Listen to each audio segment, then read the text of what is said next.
Pugin! Lagyan mo ako! Sa crush ko! Hello everyone! Ari naman ako for another vlog. Kaya naglantaw naman ako sa Edward. Kagupod ko sa mga si Renzel! Oh, si Renzel ini. Nag-chat ini siya sa akin.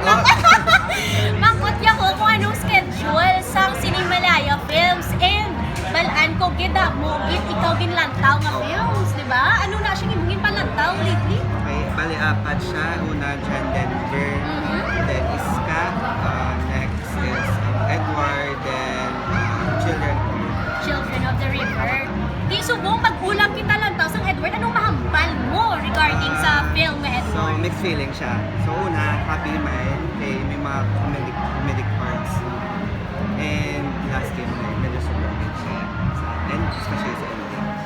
Anong strong points nga nakita mo sa Edward compared sa tatlong na lantaw?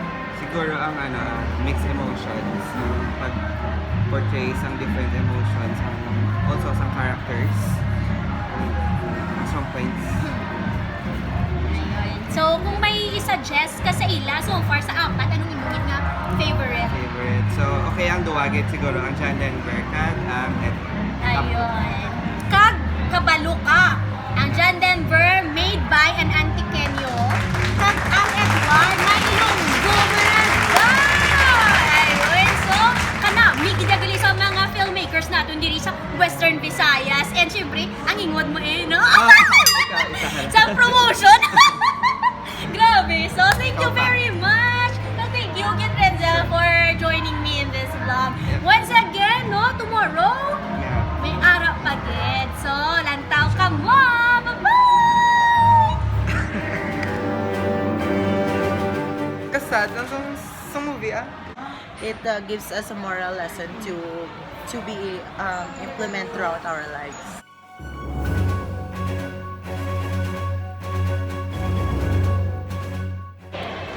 Good news! Good news! Asta pa sa 14 and 15 available pa for screening ang aton nga mga Cinemalaya films.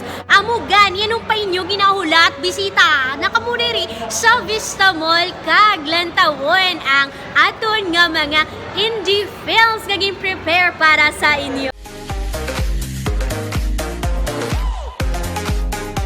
Mayo kayo nakahapit ka mo sa akong channel. Di ano pang hinuhulat mo? Pindutan ang subscribe button, pati